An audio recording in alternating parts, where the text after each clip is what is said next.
مزید ویڈیوز کے لیے ہمارے چینل ہاؤس آف اسلام کو سبسکرائب کرنا نہ بھولیے۔ شکریہ۔ اللہ من شرور انفسنا ومن سیئات اعمالنا من يهده الله فلا مضل له ومن يضلله فلا هادي له وأشهد أن لا إله إلا الله وحده لا شريك له وأشهد أن سيدنا وسندنا ونبينا ومولانا محمدا عبده ورسوله صلى الله تعالى عليه وعلى آله وأصحابه وبارك وسلم تسليما كثيرا أما بعد۔ ایک کتاب الاذکار والدعوات یہاں سے شروع ہو رہی ہے، یعنی ذکر اور دعا سے متعلق احادیث اس باب میں ذکر کی جائیں گی۔ جیسا میں پہلے عرض کر چکا ہوں کہ یہ کتاب جو حضرت حکیم الامت مولانا تھانوی رضی اللہ تعالیٰ عنہ کی ہے، التشرف، اس میں وہ حدیثیں جمع فرمائی ہیں جو امام غزالی رحمۃ اللہ علیہ نے احیاء العلوم میں نقل کی ہیں۔ احیاء العلوم امام غزالی رحمۃ اللہ علیہ کی تصوف کی مشہور کتاب ہے،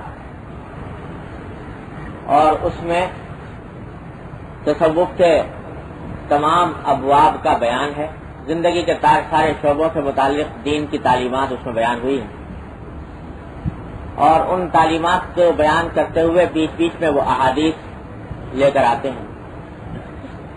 ان احادیث کو حضرت نے یہاں پر جمع کر لیا، اور پھر اس کے اوپر اس سے جو مسائل مستنبط ہوتے ہیں تصوف اور طریقت کے خاص طور پر، ان کا ذکر فرمایا ہے۔ تو یہاں سے یہ باب شروع ہو رہا ہے، ذکر اور دعا، اور اس میں پہلی حدیث جو نقل کی ہے وہ ایک حدیث قدسی ہے۔ حدیث قدسی پہلے بھی بیان کر چکا ہوں، اس حدیث کو کہتے ہیں جس میں حضور نبی کریم سرور عالم صلی اللہ علیہ وسلم کوئی بات اللہ تبارک و تعالیٰ کی نقل کرتے ہیں کہ اللہ تبارک و تعالیٰ نے یوں فرمایا۔ اللہ تعالیٰ کا ایک کلام تو وہ ہے جو قرآن کریم میں موجود ہے، سارا قرآن اللہ تعالیٰ کا کلام ہے، اور یہ وہ کلام ہے جو نمازوں میں بھی پڑھا جاتا ہے، اس لیے اس کو وحی مطلوب بھی کہتے ہیں۔ اس کلام کے علاوہ اللہ جل جلالہ مختلف اوقات میں حضور نبی کریم صلی اللہ علیہ وسلم کو مختلف ہدایات عطا فرماتے رہتے تھے۔ کبھی حضرت جبریل امین علیہ السلام وحی لے کر آتے، کبھی دل پر کوئی بات القاء فرما دی جاتی، اب یوں کر لو، اب یوں کر لو، اب یہ کہہ دو، اب یہ کہہ دو۔ وہ قرآن کریم کا حصہ تو نہیں ہے، لیکن وہ بھی وحی ہے اللہ تبارک و تعالیٰ کی طرف۔ اب اس وحی کو بعض اوقات حضور اقدس صلی اللہ علیہ وسلم نے اپنے کسی جملے کے طور پر بیان فرما دیا، یوں نہیں کہا کہ اللہ تعالیٰ یوں کہتے ہیں، بلکہ اپنی بات کے طور پر نقل کر دیا۔ اور کبھی اس طرح کیا کہ اللہ تبارک و تعالیٰ نے یوں فرمایا ہے، اللہ کی بات اللہ تعالیٰ کی طرف منسوب کر کے ہی نقل کی کہ اللہ تعالیٰ یوں فرماتے ہیں۔ جب اللہ تعالیٰ کی طرف نسبت فرماتے ہیں کہ اللہ تعالیٰ نے یوں فرمایا تو وہ حدیث قدسی کہلاتی ہے کہ اللہ تعالیٰ نے یوں فرمایا، یہ بھی حدیث قدسی ہے۔ اور حضرت ابو ہریرہ رضی اللہ تعالیٰ عنہ نے اس کو حضور اقدس صلی اللہ علیہ وسلم سے روایت کیا، اور حضور اقدس صلی اللہ علیہ وسلم اس کو اللہ جل جلالہ سے روایت فرماتے۔ حضور اقدس صلی اللہ علیہ وسلم نے فرمایا کہ یقول اللہ تعالی انا مع عبدی ما ذکرنی وتحرکت لی شفتا. یہ چھوٹی سی حدیث ہے کہ حضور فرماتے ہیں کہ اللہ تعالیٰ نے فرماتے ہیں، اللہ تعالیٰ کا یہ ارشاد ہے کہ میں اپنے بندے کے ساتھ ہوتا ہوں یا میں اپنے بندے کے ساتھ رہتا ہوں جب تک کہ وہ مجھے یاد کرتا رہے، میرا ذکر کرتا رہے اور میرے لیے اس کے ہونٹ حرکت کرتے رہے. جب تک میرے بندے کے ہونٹ میرے نام سے، میرے ذکر سے حرکت کرتے رہے اور وہ دل میں مجھے یاد کرتا رہے، میں اس کے ساتھ ہوتا ہوں. یہ ہے چھوٹا سا جملہ جو اللہ تعالیٰ نے ارشاد فرما دیا ذکر کی فضیلت. تو پہلے تو یہ سمجھو کہ فرمایا کہ میں اس کے ساتھ ہوتا ہوں، بندے کے ساتھ ہوتا ہوں جب تک وہ میرا ذکر کرتا ہے. یوں تو اللہ تعالیٰ ہر وقت ساتھ ہے، ہر انسان کے ساتھ. کوئی انسان ایسا ہے یا کوئی مخلوق ایسی ہے جہاں اللہ تبارک و تعالی موجود نہ ہو، اس کے ساتھ، اس کے قریب. ہر انسان خواہ وہ کافر ہو، مسلمان ہو، نیک ہو، فاسق فاجر ہو، اچھا ہو، برا ہو، جوان ہو، بوڑھا ہو، مرد ہو، عورت ہو، اللہ تعالیٰ ہر ایک کے ساتھ ہے. یہاں تک کہ فرما دیا کہ نحن اقرب الیہ من حبل الورید، نحن اقرب الیہ من حبل الورید، کہ ہم انسان سے اس کی رگ جان سے بھی زیادہ قریب، اس کی جو شہد ہے اس سے بھی زیادہ قریب ہے انسان کے. تو یہ تو ہر ایک انسان کے چاہے کیسا ہی ہو اللہ تعالیٰ موجود ہے، دیکھ رہے ہیں، اس کے اعمال کا جائزہ لے رہے ہیں، سب کچھ ان کے علم میں ہے. تو جب سب کے ساتھ ہیں تو یہ کیا فرمایا کہ جو میرا ذکر کرتا ہے اس کے میں ساتھ ہوتا ہوں. تو خوب سمجھ لو، ساتھ تو بے شک ہر ایک کے ہیں، لیکن ساتھ ہونے کے دو معنی ہوتے ہیں. ایک تو یہ ہے کہ آپ کسی سفر میں جا رہے ہیں اور ریل کے ڈبے میں بیٹھے، فرض کیجیے. اب ریل کے ڈبے میں جو بیٹھے ہیں پتہ نہیں 20-25 آدمی اور بھی بیٹھے ہوئے ہیں، وہ سب آپ کے ساتھ ہیں کہ نہیں؟ سب ساتھ ہیں، لیکن اس طرح ساتھ ہیں کہ آپ سے کوئی دعا سلام نہیں، آپ سے کوئی تعلق نہیں، آپ کے مقاصد سے کوئی دلچسپی نہیں. آپ اگر اپنے جس سفر میں جا رہے ہیں اس میں آپ کو کوئی خوشی پیش آئے تو انہیں کوئی غرض نہیں، اور اگر تکلیف پیش آئے اس سے ان کو کوئی غرض نہیں. انجان ہے، اجنبی ہے، ساتھ ضرور ہے، لیکن تمہارے نفع نقصان سے، تمہارے مقاصد سے، تمہارے اغراض سے، تمہاری حاجات سے کوئی غرض نہیں. اور ایک وہ ساتھ ہے کہ اپنے کسی آپ بیٹے کو ساتھ لے جاؤ، اپنے کسی دوست کو ساتھ لے جاؤ، اپنے کسی عزیز قریب کو ساتھ لے جاؤ، اور اس ساتھ لے جانے کا مقصد یہ ہو کہ یہ سفر میں میرا ہاتھ بٹائے، میرے کاموں کو ٹھیک ٹھیک انجام دے. تو اس کی ہر وقت نگاہ اس بات کے اوپر، بیٹا ساتھ جا رہا ہے باپ کے، تو اس کی ہر وقت نگاہ اس بات پر کہ باپ کو کوئی تکلیف تو نہیں، اس کو جو کچھ کام کرنا ہے وہ کام میں کر دوں، اور اس کو کوئی تکلیف نہ پہنچے، اس کو راحت پہنچے. تو وہ بیٹا جو ساتھ جا رہا ہے وہ بھی ساتھ ہے، اور جو اجنبی ساتھ سفر کر رہا ہے وہ بھی ساتھ ہے.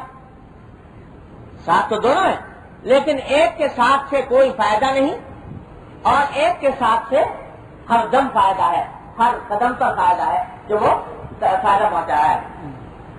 تو یوں تو اللہ تبارک و تعالی ہر انسان کے ساتھ ہے، ہر دم ساتھ ہے، لیکن ایک ساتھ ایسا ہے کہ اللہ تعالیٰ نے انسان کو چھوڑ رکھا ہے اس کے حال پر کہ جو چاہے کرتا رہے، ہمیں اس سے غرض نہیں ہے. تو ہم ساتھ، لیکن کسی چیز میں مدد نہیں کریں گے، جو چاہے کرتا پھرے ہماری بلائے.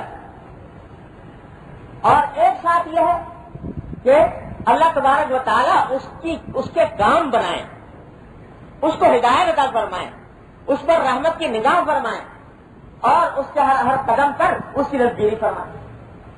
تو ساتھ تو سب کے ہیں، لیکن جب کوئی بندہ اللہ جل جلالہ کا ذکر کرتا ہے، جس کا یہاں پر ذکر ہے کہ دل میں اللہ تعالیٰ کو یاد کرے اور زبان سے اس کے ہونٹ حرکت کر رہے ہو اللہ کے ذکر کے ساتھ، تو پھر یہ معیت اللہ تبارک و تعالیٰ کی ایسی ہوتی ہے جو نصرت کے ساتھ ہمکنار ہوتی ہے، جہاں ہر قدم پر اس کو ہدایت عطا ہوتی ہے، اس کی نصرت ہوتی ہے، اس کی مدد کی جاتی ہے، اس کی دستگیری کی جاتی ہے، اسے توفیق عطا فرمائی جاتی ہے. تو یہاں جو فرمایا کہ میں ساتھ ہوتا ہوں ذکر کرنے والے کے، وہ یہ دوسرا قسم کا ساتھ مراد ہے کہ جب میرا بندہ میرا ذکر کرتا رہے گا زبان سے اور دل سے، زبان اس کی تر ہے میرے نام سے اور دل میں اس کے یاد بسی ہوئی ہے میری، تو میں اس کے ساتھ ہوتا ہوں، یعنی اس کو ہدایت عطا فرماتا ہوں، اس کے کام بناتا ہوں، اس کی نصرت کرتا ہوں، اس کی دستگیری کرتا ہوں اور اس کو غلط چیزوں سے بچاتا ہوں، غلط کاموں سے بچاتا ہوں. یہ مطلب ہے ذکر کرنے والے کے ساتھ ہونے. اللہ ہمارے حضرت والا حضرت ڈاکٹر صاحب صلی اللہ تعالیٰ سے فرمایا کرتے تھے کہ یہ ذکر جو ہے یہ ایک انرجی ہے، ایک توانائی ہے. کاہے کی انرجی ہے کہ شیطان سے اور نفس کے تقاضوں سے مقابلے کے وقت میں یہ انسان کو طاقت عطا کرتا ہے. ہم میں سے کوئی شخص ایسا نہیں ہے جو ایک سفر نہ کر رہا ہو، زندگی کا سفر. یہ پیدائش سے شروع ہوا تھا اور قبر کے کنارے جا کر ختم ہوگا. یہ زندگی ایک مستقل سفر ہے، مسلسل سفر. اور اس سفر میں ہر انسان کے ساتھ دو دشمن لگے ہوئے ہیں جو اس کو راستے سے بھٹکانے کی کوشش کرتے ہیں. ایک شیطان ہے اور ایک خود انسان کا نفس ہے. نفس کہتا ہے کہ بھئی یہ لذت حاصل کر لو، یہ لذت حاصل کر لو، یہ لذت حاصل کر لو گناہ کر کے، اور شیطان بہکاتا ہے کہ یہ گناہ کا ارتکاب کر لو، یہ گناہ کا ارتکاب کر لو. تو جب انسان زندگی کے سفر پر روانہ ہوتا ہے تو ہر قدم پر یہ شیطان اور نفس اس کی راہ مارنے کی کوشش کرتے ہیں اور اس کو گناہ پر آمادہ کرنے کی کوشش کرتے ہیں. تو انسان کو اگر ایک راستہ یہ ہے کہ ان سے مصالحت کر لے، شیطان سے نفس سے، کہ اچھا بھائی چلو یار لڑائی وڑائی مشکل ہے تمہارے سے، بس جو تم کہو گے وہ کریں. تمہارے سے لڑائی کرنا مشکل ہے، تم جو کہو گے وہ کریں. تو مصالحت کر لے. مصالحت کر لے تو یہ لڑائی کی اذیت سے تو بچ گیا. شیطان اور نفس کے ساتھ جو کشتی ہے اس کشتی کی مشقت سے تو بچ گیا، لیکن جب ان کے قابو میں آ گیا انہوں نے ڈال دیا غلط راستے پر، اور غلط راستے پر ڈالنے کے نتیجے میں بظاہر تو جا رہا ہے آرام سے، تکلیف نہیں ہو رہی، لیکن جب منزل پہ پہنچے گا تو پتا چلے گا کہ جانا تو تھا کہیں مشرق میں، نکل آیا مغرب. جانا تو تھا جنت کی طرف اور نکل آیا جہنم کے راستے. راستہ تو آرام سے طے ہوا، اس وجہ سے لڑائی وڑائی کچھ نہ ہوئی، لیکن جب پہنچا تو معلوم ہوا کہ جہنم پہ پہنچ گیا. الحمد باللہ. تو اگر مصالحت کر لے تو یہ خرابی، منزل کھوٹی ہو گئی، راستہ بھٹک گیا. تو اب مصالحت تو کرنا مشکل. اگر ایک صاحب ایمان ہے تو وہ مصالحت تو کرنا مشکل ہے کہ بھائی ہم تمہاری ہمیشہ بات مانیں گے، تمہارے قبضے میں آ گئے جو چاہو کرو، یہ تو نہیں کر سکتے. تو اب لڑائی تو کرنی ہوگی، اور لڑائی میں ضرورت ہے ہمت کی، طاقت کی. اب شیطان کے اندر بھی ہے طاقت تھوڑی بہت اور نفس کے اندر بھی ہے. تو اب اس سے ہر قدم پر کشتی ہونی ہے، ہر قدم پر لڑائی ہونی ہے. اس لڑائی اور کشتی کے لیے اللہ تبارک و تعالیٰ نے یہ توانائی عطا فرمائی ہے ذکر کی صورت، کہ یہ ذکر ہے ہمارا، ہماری یاد ہے، ہمارے نام کا جپنا ہے، یہ تمہارے پاس ہمیں کیسے ہتھیار دے رہے ہیں کہ ان ہتھیاروں کے ذریعے تم مقابلہ کر سکتے ہو نفس کا اور شیطان کا. اور نفس کا مقابلہ شیطان کا کرنے کے لیے یہ توانائی ہم نے تم کو ایسی عطا فرما دی کہ جب تم نے ذکر کر لیا ہمارا اور ہماری یاد کو دل میں پیوست کر لیا تو سمجھ لو کہ ہم تمہارے دست و بازو بنے ہوئے ہیں, ہم تمہارے ساتھ ہیں, ہماری نصرت تمہارے ساتھ ہے, ہماری امداد تمہارے ساتھ ہے, اور ہم تمہیں اس نفس اور شیطان کے آگے مغلوب ہونے نہیں دیں گے. ہم تمہیں فتح یاب کریں گے, تم ان کے اوپر قابو پاؤ گے, یہ تمہارے اوپر قابو نہیں پا سکیں گے. یہ ہے مانا اللہ تعالیٰ فرماتے ہیں میں اپنے بندے کے ساتھ ہوں. تسلی یہ دی جا رہی ہے کہ پرواہ مت کرو ان شیطان کی اور نفس کی, یہ بظاہر بڑے دھوکے باز ہیں اور بڑے تم کو راستے سے بھٹکانے کی کوشش کریں گے, طرح طرح کے لالچ دیں گے, طرح طرح کی دھمکیاں دیں گے, لیکن جب تک تم میرا ذکر کر رہے ہو میں تمہارے ساتھ ہوں, اور جب میں تمہارے ساتھ ہوں تو شیطان اور نفس تمہارا کچھ بھی نہیں بگاڑ سکتے. ان نقید شیطان کا ضعیفہ, شیطان کا جو داؤ ہے اس کا جو مکر ہے وہ فرمایا کہ کمزور ہے, بڑا دیکھنے میں بڑا پھوسا کرتا ہے, دیکھنے میں بڑا طاقتور معلوم ہوتا ہے, لیکن جب کوئی اللہ کا بندہ میرے ذکر کی پناہ لے کر اس کے آگے آ کر ڈٹ جائے, کہتے کہ نہیں مانوں گا تیری بات, جب ڈٹ گیا تو اسی وقت بگڑ جاتا ہے. ان قید شیطان کا ضعیفہ, اللہ تعالیٰ فرماتے ہیں کمزور ہے یہ, اس کو طاقتور مت سمجھو, یہ مت سمجھو گے تو تمہارے اوپر ہر حال میں غالب آ جائے. ان قید شیطان کا, تو یہ جو فرما رہے ہیں کہ میں ساتھ ہوں, اتنی بڑی بات فرما دی, میں ساتھ ہوں کہ شیطان سے مت ڈرو, نفس کے مقاصد سے مت ڈرو, اگر میرا ذکر کر رہے ہو تو میں تمہارے ساتھ ہوں, پھر تمہیں یہ شیطان اور یہ نفس بہکا نہیں سکتا. یہی وجہ ہے کہ جو اللہ کا ذکر کرنے والا بندہ ہوتا ہے, اللہ کو یاد کرنے والا, وہ عموماً وہ معصیت سے محفوظ رہتا ہے. اللہ تبارک و تعالیٰ کی طرف معصیت سے محفوظ رہتا ہے, گناہ سے محفوظ رہتا ہے. گناہ ہوتا ہی اس وقت ہے, معصیت ہوتی ہی اس وقت ہے جب دل سے یاد اللہ کی نکل جائے. اللہ کی یاد دل میں ہو, بسی ہوئی ہو, رکھی ہوئی ہو, تو معصیت کا شروع نہیں ہوتی. وہ میں نے پہلے بھی شاید آپ کو واقعہ سنایا تھا. حضرت فاروق اعظم رضی اللہ تعالیٰ عنہ سفر کر رہے تھے اپنے زمانے میں, جب امیر المومنین تھے, آدھی سے زیادہ دنیا پر حکومت تھی, سفر کر رہے تھے. تو سفر کے دوران جو ساتھ میں کچھ ناشتہ واشتہ لے کر چلے تھے, کھانے پینے کا کچھ تھوڑا بہت زیادہ رہا, وہ ہو گیا ختم. اب وہاں کوئی ہوٹل ریسٹورینٹ تو ہوتے نہیں تھے کہ آدمی جو ہے وہ ہوٹل میں جائے, ریسٹورینٹ میں جائے اور کھانا کھا لے. تو کیا کریں, کوئی بستی بھی آس پاس موجود نہیں تھی. تو دیکھا کہ ایک بکریوں کا غلہ چل رہا ہے.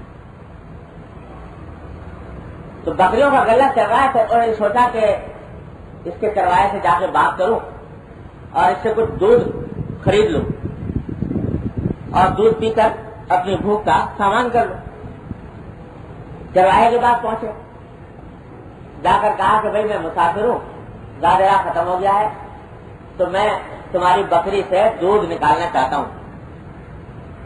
اس کے جتنے پیسے ہو مجھ سے لے لو اور دودھ دے دو مجھے. تو کہنے لگا چرواہا کہ جی مجھے آپ سے ہمدردی ہے, آپ مسافر ہیں, میں ضرور آپ کو دودھ دے دیتا, مگر مشکل مسئلہ یہ ہے کہ یہ بکریاں میری نہیں ہیں, میرے پاس امانت ہے.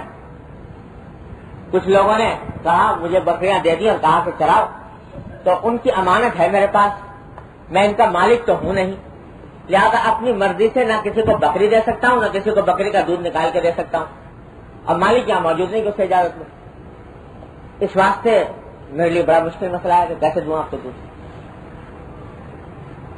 فاروق اعظم امیر المومنین, تو وہ کبھی کبھی لوگوں کا امتحان بھی کیا کرتے تھے. وہ چرواہا سمجھا تو نہیں تھا کہ یہ امیر المومنین ہے, لیکن امتحان کرنا مقصود تھا.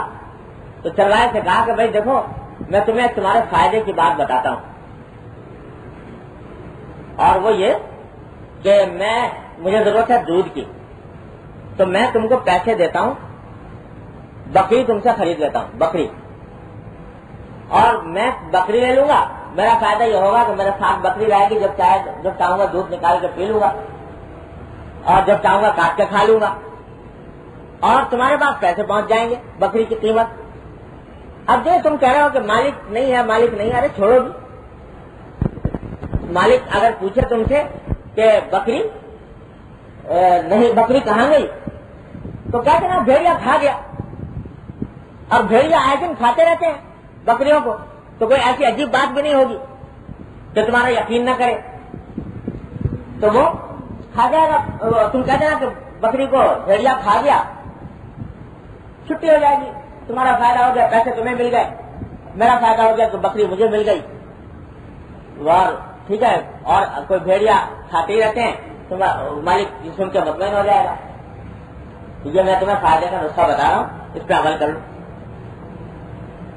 جو ہی چرواہے نے یہ سنا تو بے ساختہ جو کلمہ اس کی زبان پر آیا وہ یہ کہ یا ہاگا فَأَيْنَ اللَّهُ, کہ اگر میں اس پر عمل کروں تو بتا اللہ کہاں گیا, اللہ کہاں گیا.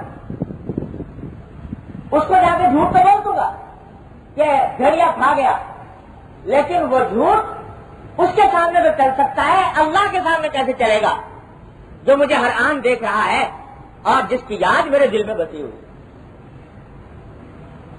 تو فاروق اعظم تو یہ سننا بھی چاہتے تھے اس سے, وہ تو امتحان کے طور پر اس سے بات کر رہے تھے.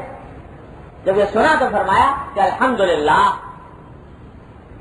جب تک تم جیسے انسان اس روئے زمین پر موجود ہیں کسی بھیڑیے کی مجال نہیں ہے کہ کسی بکری کو کھا جائے, اور کسی ظالم کی مجال نہیں ہے کہ وہ مظلوم کا حق لے ہوئے. اس واسطے کہ تیرے دل میں اللہ جل جلالہ کی یاد بسی ہوئی ہے, اللہ تبارک و تعالیٰ کا ذکر تیرے دل میں بسا ہوا ہے. جب تک تیرے جیسے انسان موجود رہیں گے کوئی پرواہ نہیں ہے, کوئی کسی کا کوئی حق نہیں اڑا سکتا, حق نہیں مار سکتا.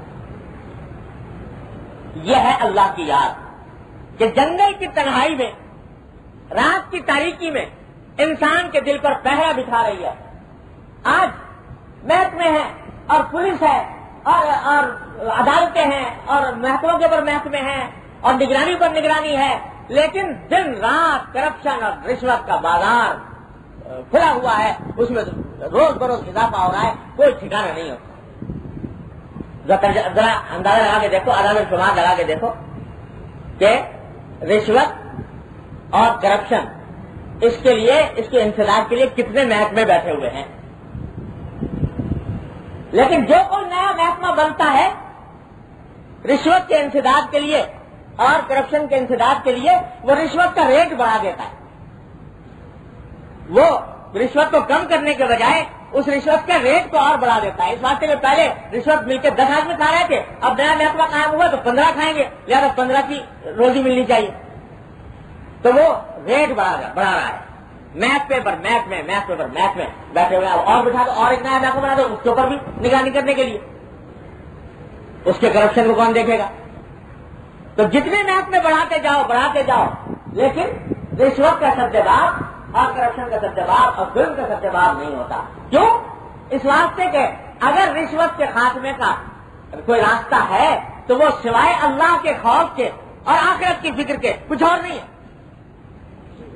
جب تک دلوں میں وہ چرواہے والی ذہنیت بھی پیدا ہوگی کہ فَأَيْنَ اللَّهُ, اللہ کہاں گیا, اس وقت تک یہ رشوت اور کرپشن بند نہیں ہو سکتا. بند اس وقت ہوگا جب دل میں اللہ کی یاد بیٹھے گی, اللہ کا ذکر بیٹھے گا, اللہ کے سامنے کھڑے ہونے کا احساس دل میں پیدا ہوگا. اس کے بغیر یہ خاتمہ نہیں ہو سکتا.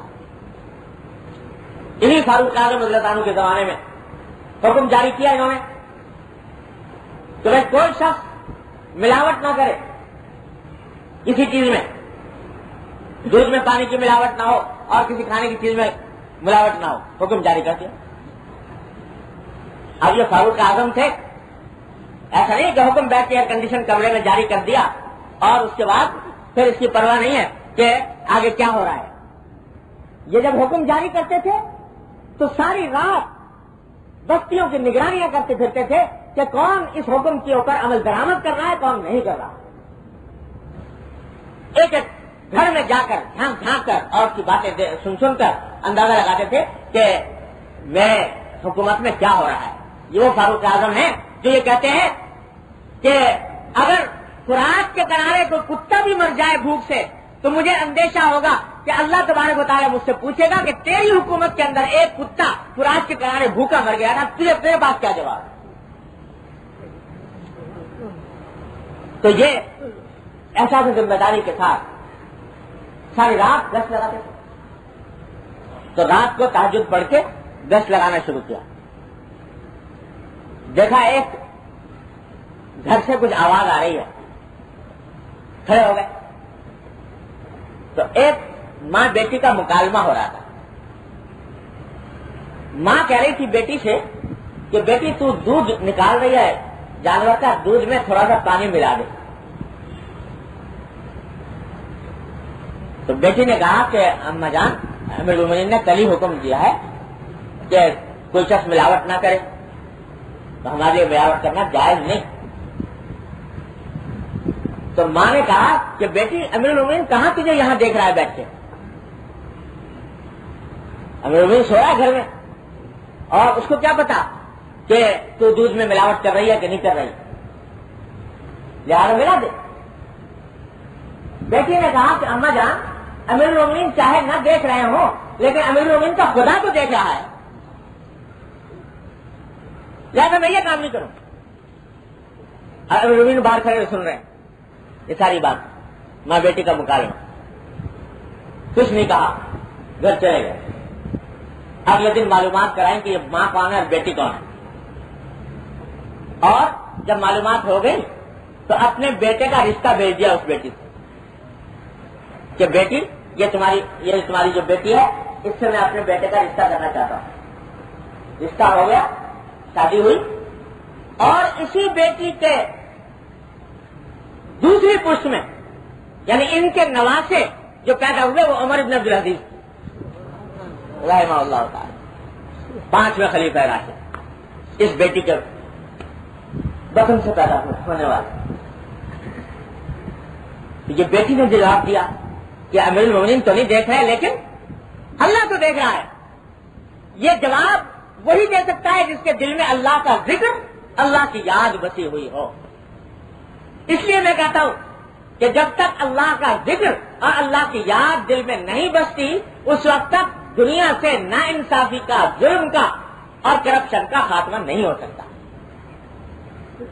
جب تک اللہ کی یاد دل میں نہ بسی ہوئی. کم از کم مسلمان کا حال تو یہی ہے کہ مسلمان جب تک کہ اس کے دل میں اللہ کی یاد نہ ہو اس وقت تک. اب دیکھو وہ چرواہا جو جنگل میں یہ کہہ رہا ہے کہ اللہ کہاں گیا، اور وہ نوعمر لڑکی جو رات کی تاریکی میں یہ کہہ رہی ہے کہ امیر المومنین تو نہیں دیکھ رہا لیکن اللہ کو دیکھ رہا ہے. یہ اس کے اللہ کے ذکر کی برکت ہے جس نے دعویٰ سچا کیا اس حدیث کا کہ اللہ تعالیٰ فرماتا ہے میں ہوتا ہوں اس کے ساتھ جو میرا ذکر کرتا ہے. تو وہ اللہ تبارک و تعالیٰ کی مائیت تھی، اللہ تعالیٰ کا ساتھ تھا جو اس کو اس گناہ سے، اس ظلم سے، اس ناانصافی سے، اس بدعنوانی سے بچا رہا تھا. اللہ تعالیٰ نے اس کے ساتھ آ کے دستگیری فرمائی اور گناہ سے بچا لی. یہ ہے وہ انرجی ذکر کی، یہ ہے وہ توانائی ذکر کی جو انسان کو عطا کرتی ہے. دیکھو ایک واقعہ، یہ 2 واقعہ میں نے سنا دیے لیکن ساری تاریخ ہماری اسلاف کی بھری ہوئی ہے اس بات سے. جرم ہوتا نہیں، اگر ہو بھی گیا تو خود آ کر سزائیں جاری کرا رہے ہیں. وہ خاتون جس نے آ کر گناہ کا اعتراف کیا اور اپنے آپ کو سنسار کرانے پر کے لیے پیش کر دیا رسول اللہ صلی اللہ علیہ وسلم کے سامنے. معمولی بات نہیں ہوتی، کہہ دینا آسان ہے لیکن جس کے اوپر گزرتی ہے، جو کرتا ہے اس کو پتا ہوتا ہے یہ کیا کام کر رہا ہے. یہ کس جذبے میں کہ اللہ کی یاد دل میں بسی ہوئی ہے اور اس کی وجہ سے اللہ کی مائیت حاصل ہے کہ اگر اول تو معصیت ہوتی نہیں، اگر ہوئی تو اتنی ندامت اور اس کی اتنی فکر ہے کہ جب تک اس کی سزا نہ ہو جائے، کفارہ نہ ہو جائے، چین نہیں آ رہا، نیند نہیں آ رہی. یہ مانا ہے اللہ فرماتے انا مع الذی ذکر، اما عبدی ما ذکر، جب تک مجھے یاد رکھتا ہے میں ساتھ ہوں.